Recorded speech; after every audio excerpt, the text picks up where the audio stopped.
யோசேப்பு என்கிற புருஷனுக்கு நிச்சயிக்கப்பட்டிருந்தாள். அவள் இருந்த வீட்டில் தேவதூதன் பிரவேசித்து, கிருபை பெற்றவளே வாழ்க, கர்த்தர் உன்னுடனே கூட இருக்கிறார். ஸ்திரீகளுக்குள்ளே நீ ஆசீர்வதிக்கப்பட்டவள். மரியாளே, பயப்படாதே, நீ தேவனிடத்தில் கிருபை பெற்றார். நீ கர்ப்பவதியாகி ஒரு குமாரனை பெறுவார். அவருக்கு இயேசு என்று பெயரிடுவாயா. அவர் பெரியவராயிருப்பார், உன்னதமானவருடைய குமாரன் என்னப்படுவார். கர்த்தராகிய தேவன் அவருடைய பிதாவாகிய தாவீதின் சிங்காசனத்தை அவருக்கு கொடுப்பார். அவர் யாக்கோபின் குடும்பத்தாரை என்றென்றைக்கும் அரசாளுவார். அவருடைய ராஜ்யத்துக்கு முடிவிராது. இது எப்படியாகும்? எனக்கு தான் இன்னும் திருமணம் ஆகலையே. பரிசுத்தாவி உன்மேல் வரும், உன்னதமானவருடைய பலம் உன்மேல் வந்திடும். ஆதலால் உன்னிடத்தில் பிறக்கும் குழந்தை தேவனுடைய குமாரன் எனப்படும். தேவனால் கூடாத காரியம் ஒன்றுமில்லை. இதோ நான் ஆண்டவருக்கு அடிமை, உமது வார்த்தையின்படியே எனக்காக கடவுது.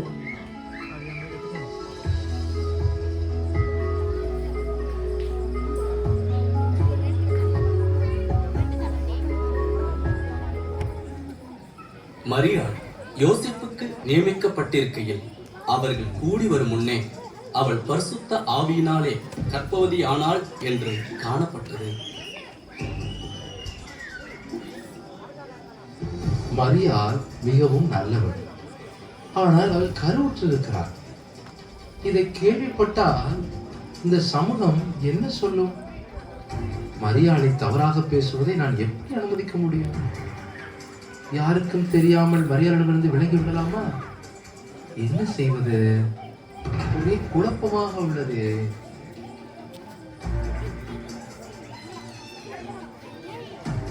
அவன் இப்படி சிந்தித்துக் கொண்டிருக்கையில் கர்த்தருடைய தூதன் சொப்பனத்தில் அவனுக்கு தோன்றி, யோசேப்பே, மரியாளை உனக்கு மனைவியாக ஏற்றுக்கொள்ள தயங்காது. அவள் கருவில் இருக்கும் குழந்தை பரிசுத்த ஆவியினால் உண்டானது. அவள் ஒரு மகனை பெற்றெடுப்பார். அந்த குழந்தைக்கு இயேசு என்று பெயரிடுவாயா. அவர் ஜனங்களின் பாவங்களை நீக்கி ரட்சிப்பார். இவையெல்லாம் தீர்க்கதரிசிகள் சொன்னவைகளின் நிறைவேறுதலுக்காக நடக்கிறது. அவருக்கு இம்மானுவேல் என்று பெயரிடுவார்கள். இம்மானுவேல் என்பதற்கு தேவன் நம்மோடு இருக்கிறார் என்று அர்த்தம். யோசேப்பு நித்திரை தெளிந்து எழுந்து கர்த்தருடைய தூதன் தனக்கு கட்டளையிட்டபடியே தன் மனைவியை சேர்த்துக் கொண்டான்.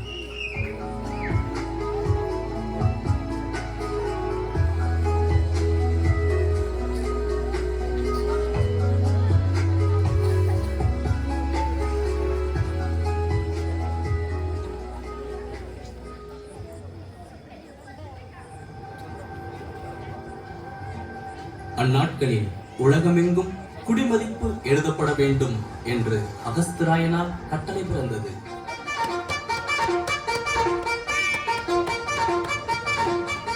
நம் நாட்டு பேரரசர் ஒரு ஆணையிட்டுள்ளார். நம் நாட்டு மக்கள் அனைவரும் அவரவர் சொந்த ஊருக்கு சென்று தங்கள் பெயர் முகவரி பதிவு செய்ய வேண்டும்.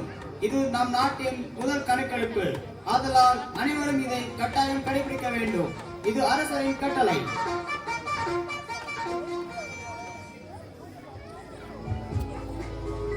யோசேப்பும் கர்ப்பவதியான மரியாளும் குடிமதிப்பு எழுதும்படி கலிலேயா நாட்டிலுள்ள நாசரேத் ஊரிலிருந்து யூதேயா நாட்டிலுள்ள பெத்லகேம் என்னும் தாவீதின் ஊருக்கு போனார்கள்.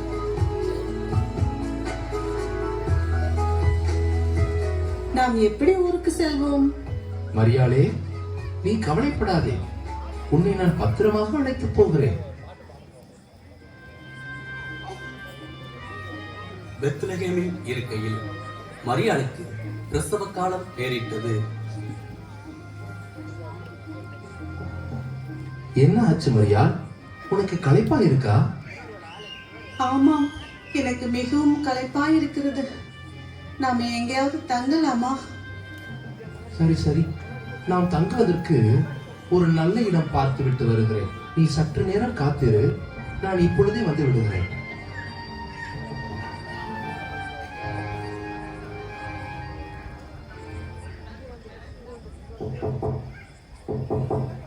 ஐயா, உங்களுக்கு என்ன வேண்டும்? தங்குவதற்கு ஒரு அறை வேண்டும். என் மனைவி பிரசவ வலியால் வேதனைப்படுகிறாள். என்னை மன்னித்து விடுங்கள். இங்கே எந்த அறையும் காலியாக இல்லை. வேண்டுமானால் எங்கள் மாட்டுத் தொழுவத்தில் தங்கிக் கொள்ளுங்கள்.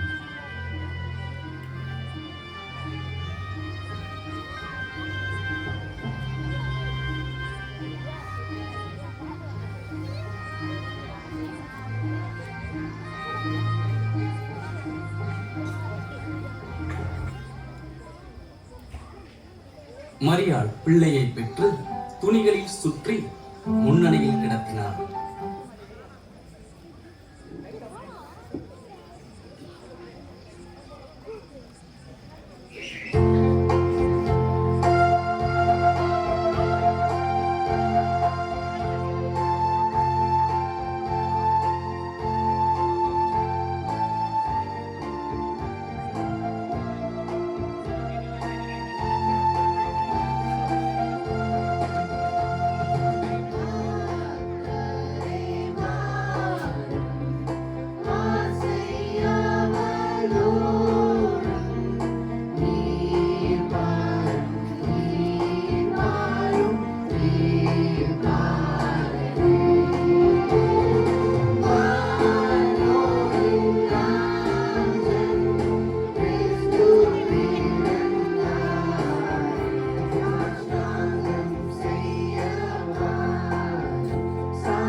மெய்ப்பொருள் வயல்வெளியில் தங்கி ராத்திரியிலே தங்கள் மந்தையை காத்துக் கொண்டிருந்தார்கள்.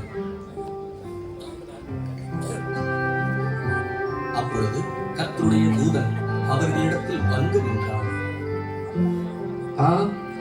என்ன இது இவ்வளவு வெளிச்சமா இருக்கே? தேவதூதனை போல் உள்ளதே. பயப்படாதிருங்கள். இதோ எல்லா ஜனத்துக்கும் மிகுந்த சந்தோஷத்தை உண்டாக்கும் நற்செய்தியை உங்களுக்கு அறிவிக்கிறேன்.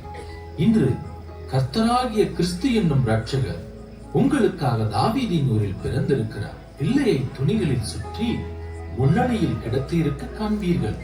இதுவே உங்களுக்கு அடையாளம். உன்னதத்தில் இருக்கிற தேவனுக்கு மகிமையும், பூமியிலே சமாதானமும் மனுஷன் மேல் பிரியமும் உண்டாவதாக.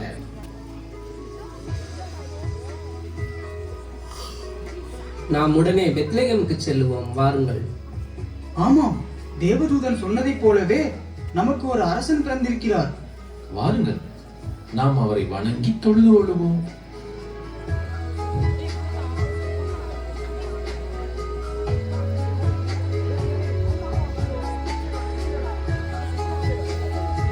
மெய்ப்பர்கள் தீவிரமாய் வந்து மரியாளையும் யோசேப்பையும் முன்னணியில் கிடத்தியிருந்த பிள்ளையையும் கண்டு பணிந்து கொண்டார்கள்.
ஞானிகளே, வேதங்களை கற்ற வேந்தர்களே, ஏரோதின் ஆளுகைக்குள்ளே வந்த நோக்கம் என்ன? ஞானிகளே, வேதங்களை கற்ற வேந்தர்களே, ஏரோதின் ஆளுகைக்குள்ளே வந்த நோக்கம் என்ன? அரசே, உம்மை தாழ் பணிந்தோம். மண்ணையாள விண்ணையாள பேரரசர் மெசியா பிறந்துள்ளார். அவரை வணங்க வந்தோம், அவரை வாழ்த்த வந்தோம். வாருங்கள், அவரை வணங்குவோம். நீங்கள் சென்று முதலில் அவரை வணங்குங்கள். அவர் எங்கே பிறந்துள்ளார் என்பதை எனக்கு சொல்லுங்கள்.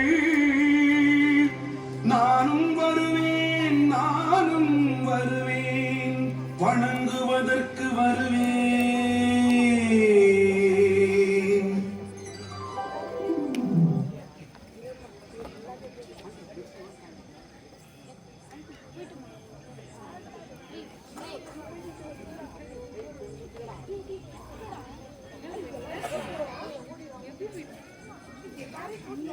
David Livingstone 1813.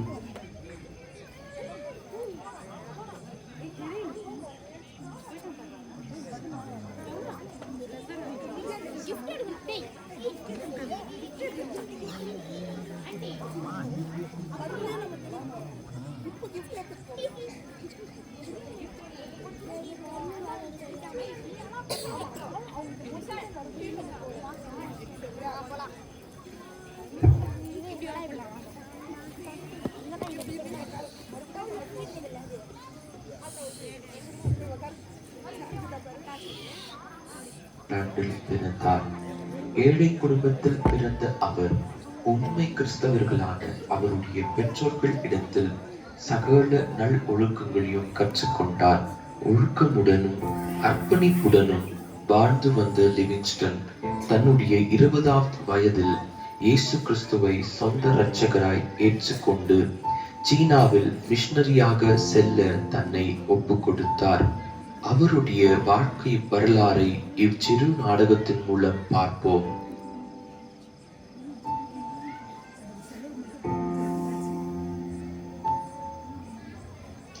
அன்புள்ள ஆண்டவரே, இந்த இருண்ட கண்டமான ஆப்பிரிக்காவுக்கு சுவிசேஷ ஒளியை ஏற்றுவதற்காக தன்னை ஒப்பு கொடுத்த டேவிட் லிவிங்ஸ்டனை இன்று உம்முடைய பிரசன்னத்தினால் நீர் நிரப்புவீராக. ஆப்பிரிக்கா எல்லையெங்கிலும் உம்முடைய சுவிசேஷத்தை, உம்முடைய பிறப்பின் நற்செய்தியை அறிவிக்க இன்று மகனை நீர் பலப்படுத்துவீராக. இயேசுவின் நாமத்தில் ஜெபிக்கிறோம் பிதாவே, ஆமென்.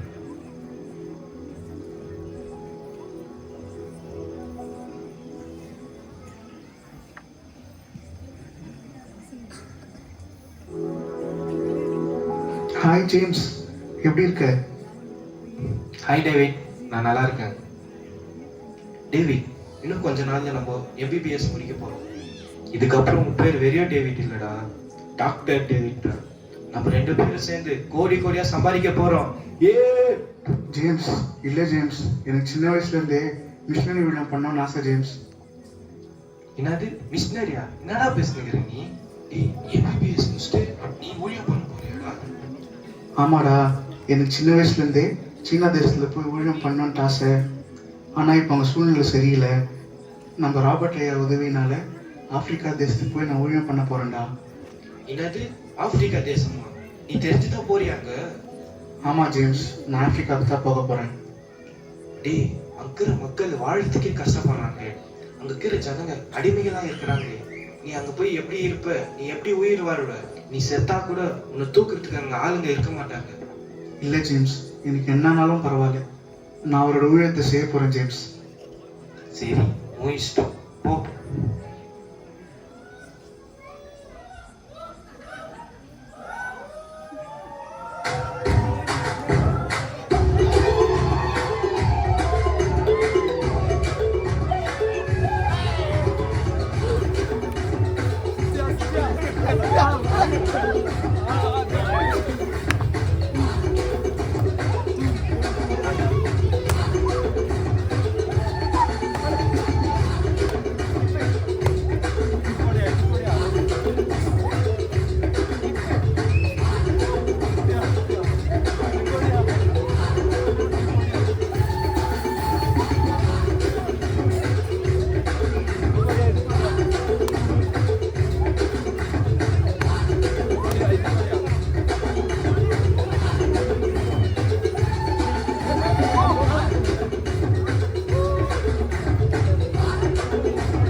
செய்வான். அவனை வித்தா நமக்கு காசு கிடைக்கும். தூக்குங்கடா அவனை. போறோம். டேய் வாடா.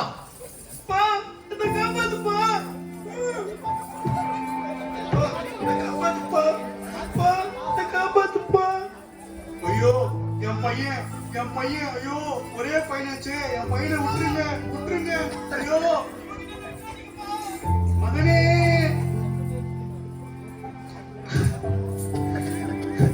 ஐயோ என் மகனை விட்டுட்டேனே, இன்னும் எத்தனை பேரை தான் நாங்க பறி கொடுப்போம்.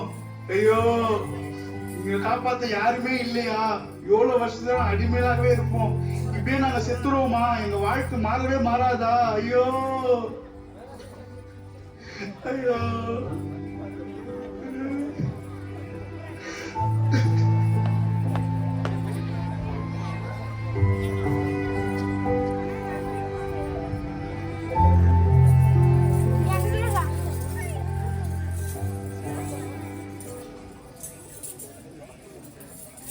டேய் ஒழுங்கா வேலை செய்யுங்க. ஏய் கட்ட தூக்குடா. நான் வேலை பார்த்துட்டு இருக்கீங்க. ஐயா ஐயா இந்த கட்டை ரொம்ப வெயிட்டா இருக்குங்க ஐயா. ஐயா என்னால தூக்க முடியல ஐயா. ஐயா என்னை விட்டுருங்க. ஐயா விட்டுருங்க. டேய் இதுக்காக உன்னை அடிமையா வேலை செய்து கொண்டு விட்டுறாங்க. டேய் தூக்குடா அத்தை. வர்றவங்க. ஐயோ வலிக்குதே.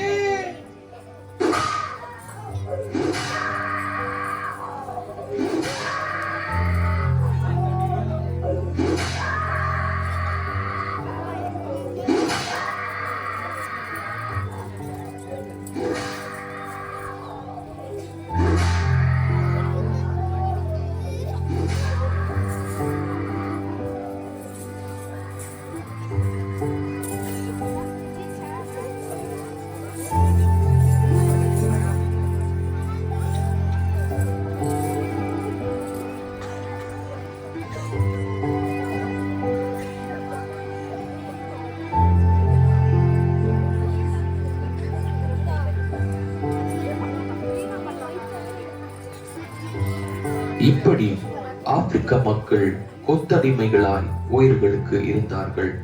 இது மட்டும் அல்ல, ஆண்கள் பெண்கள் என ஓயர்கள் ஆப்பிரிக்க மக்களை பிடித்து வெளிநாட்டிற்கு விற்பனம் செய்தார்கள்.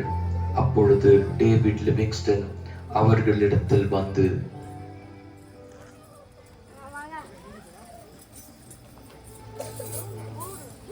ஐயோ பிடிச்சிட்டு போற வந்துட்டாங்க, வா நம்ம ஓடி ஒழிச்சுக்கலாம், எல்லாரும் ஓடுங்க, எல்லாரும் ஓடுங்க, யாரும் வந்துட்டுக்கிறாங்க, சீக்கிரம் ஓடிடுங்க, நம்ம திருப்பி பிடிச்சிட்டு போக வந்துட்டுக்கிறாங்க, ஓடுங்க. ஆமா எல்லாரும் ஓடுங்க, எல்லாம் போய் ஒழிச்சுக்கோங்க, நம்மள பிடிச்சிட்டு போக வந்துட்டாங்க, மறுபடியும் வந்துட்டாங்க. ஏன் பயப்படுறீங்க? நான் உங்களை பிடிச்சிட்டு போக வரல, நானும் உங்களை மாதிரி சாதாரண மனுஷன் தான். இல்ல இல்ல, நீ வெள்ளையா இருக்க, நீ எங்களை கண்டிப்பா பிடிச்சிட்டு போயிடுவ. இல்ல நான் உங்களை பிடிச்சிட்டு போக வரல, நான் இயேசுவை பத்தி சொல்ல வந்திருக்கேன். இந்த கருப்பு வெள்ளைன்னு இயேசப்பா பார்க்க மாட்டாரு. இங்க வாங்க, நம்ம எல்லாரும் ஒண்ணுதான், நம்ம எல்லாரும் இயேசப்பா நேசிக்கிறாரு, வாங்க இங்க.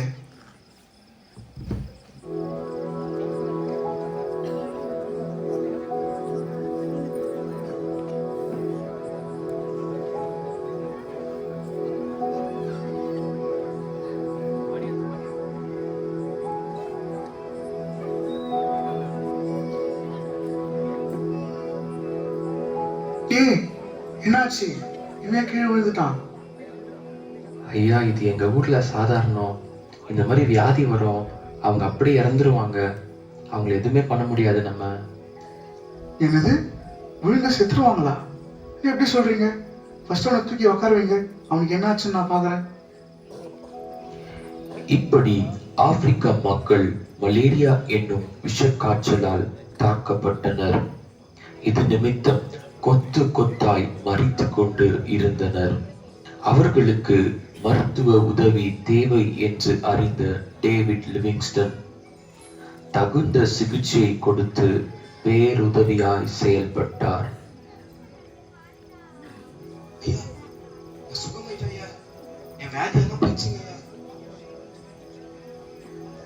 ஐயா எங்களுக்கு இயேசு பத்தி சொல்லி தரீங்களா? நாங்க தினமும் உங்கள்கிட்ட வரோம், நீங்க அவரை பத்தி டெய்லி எங்களுக்கு சொல்லி கொடுக்குறீங்களா? கண்டிப்பா. எனக்கு இப்படி கேட்கறது ரொம்ப சந்தோஷமா இருக்கு. நான் வந்ததுக்கான காரணமே இதுதான்.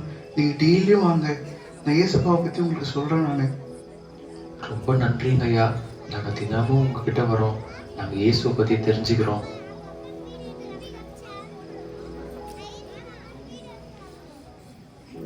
அமெரிக்க செய்தித்தாள் ஆசிரியர் ஸ்டான்லி டேவிட் லிவிங்ஸ்டனை தேடி ஆப்பிரிக்கா வந்தார்.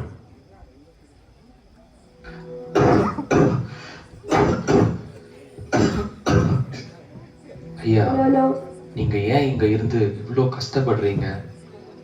உங்களுக்கு அதிகமா இரும்பல் இருக்குன்னு நினைக்கிறேன். நான் சில மருந்துங்க உங்களுக்கு கொடுக்குறேன், நீங்க அதை சாப்பிடுங்க. ஆனா நீங்க மீதி இருக்கிற காலத்தை நம்ம தேசத்துக்கு வந்து நீங்க சந்தோஷமா கழிக்கலாம் இல்லையா? நீங்க ஏன் இங்க ஆப்பிரிக்காலேயே இருக்கணும்னு ஆசைப்படுறீங்க? மீதி இருக்கிற காலங்கள்ல நீங்க நம்ம தேசத்துக்கு வரலாம் இல்லையா? இல்ல ஸ்டான்லி, நான் இந்த ஊழியத்துக்காகவே என்னை அர்ப்பணிச்சிட்டேன். என்னுடைய வாழ்நாள் முழுவதையும் நான் இங்கே இருந்து ஆப்பிரிக்கா ஜனத்துக்காக நான் ஊழியம் செய்யணும். நான் இங்கே இருந்து இயேசுவோட பிறப்பை இங்க இருக்கிற ஜனத்துக்கு எல்லாருக்கும் நான் தெரிய வைக்கணும். சரிங்க டேவிட், நான் இப்போ இங்கிருந்து கிளம்புறேன். வாய்ப்பு கிடைச்சா நம்ம மீண்டும் சந்திக்கலாம்.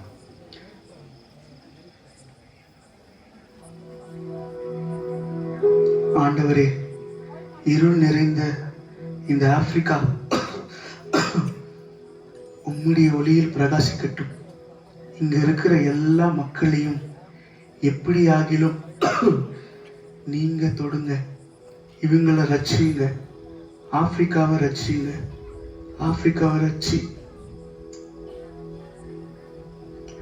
1873 ஆண்டு மே மாதம் 1ஆம் தேதி காலை நேரத்தில் டேவிட் லிவிங்ஸ்டனுடைய ஆப்பிரிக்க நண்பர்கள் அவரை பார்க்க வந்தபோது படுக்கை அருகே முழங்காலில் நின்ற வண்ணமாகவே அவருடைய கைகள் அவருடைய முகத்தை தாங்கினது. அவர் ஜெபம் செய்து கொண்டிருந்த போதே அவருடைய உயிர் பிரிந்தது. அவர் மரிக்கும் போதும் ஆப்பிரிக்கா மக்களுக்காக ஜெபித்துக் கொண்டே ஜீவனை விட்டார். ஆப்பிரிக்க நண்பர்கள் அவருடைய இதயத்தை ஆப்பிரிக்காவில் புதைத்தனர். அவருடைய உடல் இங்கிலாந்தில் தேச மரியாதையுடன் அடக்கம் பண்ணப்பட்டது.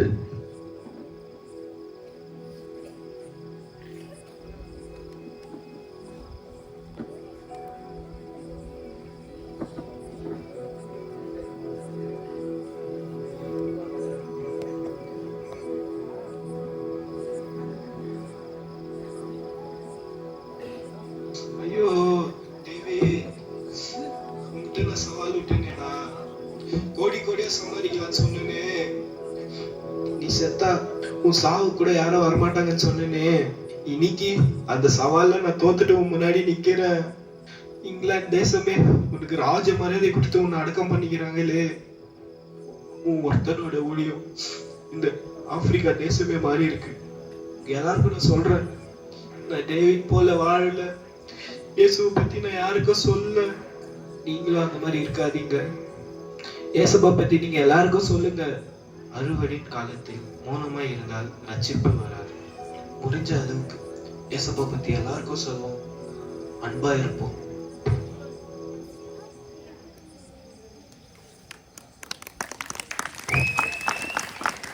இது சீரைக்கும் காலம், செயல்படும் நேரம்,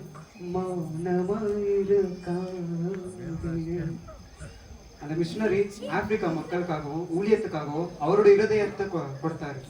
இன்னைக்கு நம்ம கடவுளுக்காக என்ன கொடுக்குறோன்ட்டு யாருன்னு யோசிச்சிங்களா? சரி, நம்ம இப்போ சாஸ்திரியம் அவங்க கூட சேர்ந்து கடவுள்கிட்ட நம்மளே ஒப்பு கொடுப்போம். பார்க்கலாமா?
அரசே, குழந்தை இயேசுவை கொண்டு தப்பியோடுகிறார்கள்.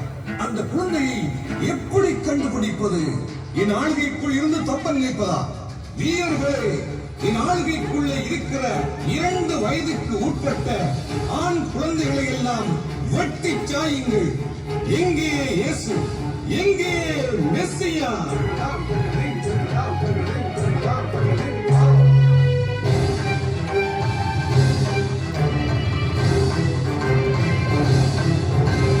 ஏரோது எந்தன் அதிகாரம் அறியாரோ, பாராளும் எந்தன் பலமதை அறியாரோ, வீரத்தின் வேங்கை வீரமதை அறியாரோ, தூரத்தில் சென்றாலும் துரத்தியே கொள்வேனே.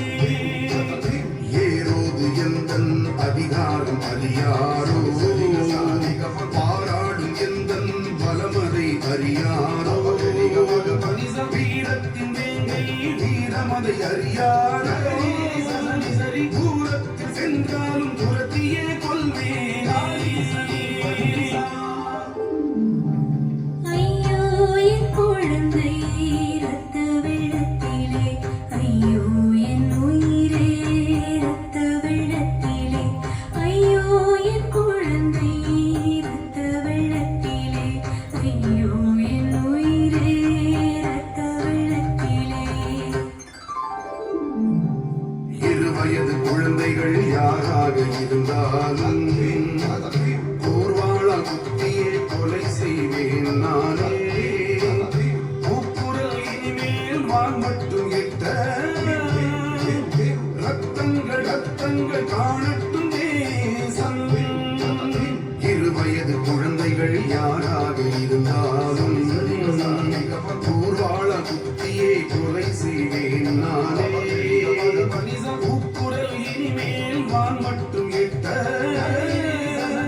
ரத்தங்கள் ரத்தங்கள் காணட்டும் தேசம்.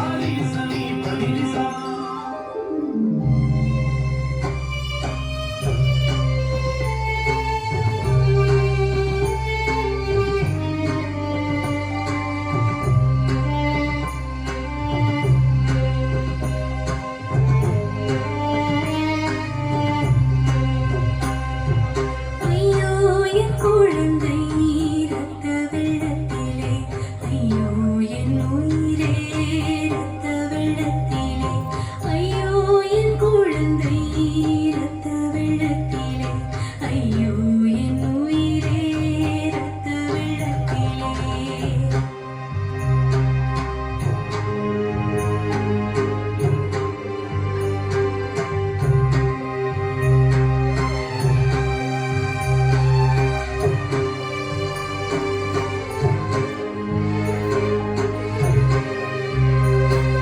பத்து மாதம் சுமந்து பெற்றேனே, முத்தான முத்தான என் செல்வமையா.